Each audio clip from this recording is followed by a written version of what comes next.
Belief is an international organization. We are in like 20 different countries. We do disaster relief and clean water projects and all kinds of stuff. But for the last 40 years, we've also had offices here in the US that focus on helping newly arrived refugees to get resettled. So when they first get here and they have really nothing and no one, they don't know anybody, we help them just basically build the foundations of a new life. So the Spokane office of World Belief started in 1992. And so for about the last 30 years, we've helped a little more than 10,000 new refugees start their lives over right here in Spokane. And we've done it the whole time in partnership with local churches.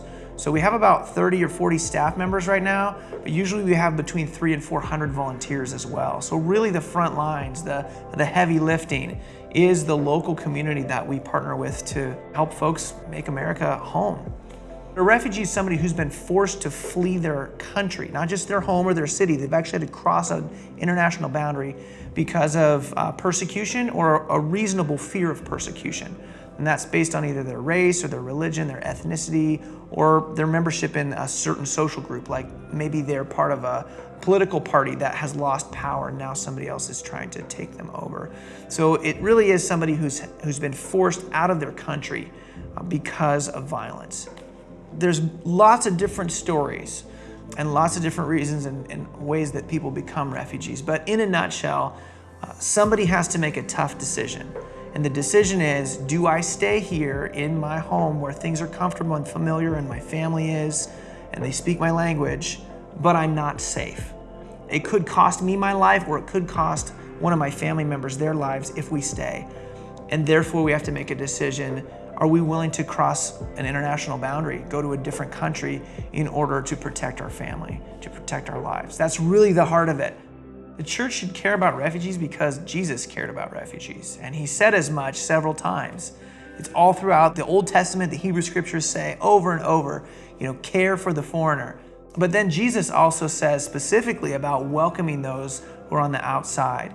And if that's not a good enough reason, Jesus himself was, if they used this definition back then, he would have met the definition of a refugee we use today, because he and his family were forced to flee their country because of the persecution and the threat to their lives from the political powers of Herod at the time. So when Jesus says in Matthew 25, whatever you've done for the least of these, you've done it for me, I think that's very literal. When we welcome refugees to Spokane, when we help them start a new life, when we do things like, you guys are forming a good neighbor team to just care for people and help them learn how to live here and learn the language, that's literally doing for Jesus, to Jesus, exactly what he asked us to do on his behalf. And our hope is not simply that people would be able to survive in Spokane. We want to see refugees and really all immigrants really thrive here. And so that's where the church comes in, because we can provide the technical foundational stuff. But what really causes people to thrive is when they have community, when they have friends, when there's people who can walk with them through the joys and challenges of life long term. And that's really where we've seen the church step up and do what no agency can do, but really what the church does best, and that's help people flourish. Doing cross-cultural ministry is not something that you have to do in Spokane. We can self-select into our own sort of culturally homogenous groups in this city if we choose to.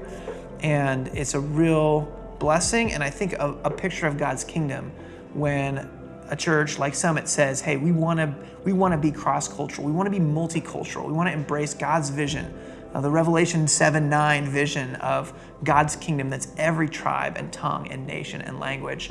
And we're not going to wait for heaven for that to happen. We're going to embrace God doing that work here now.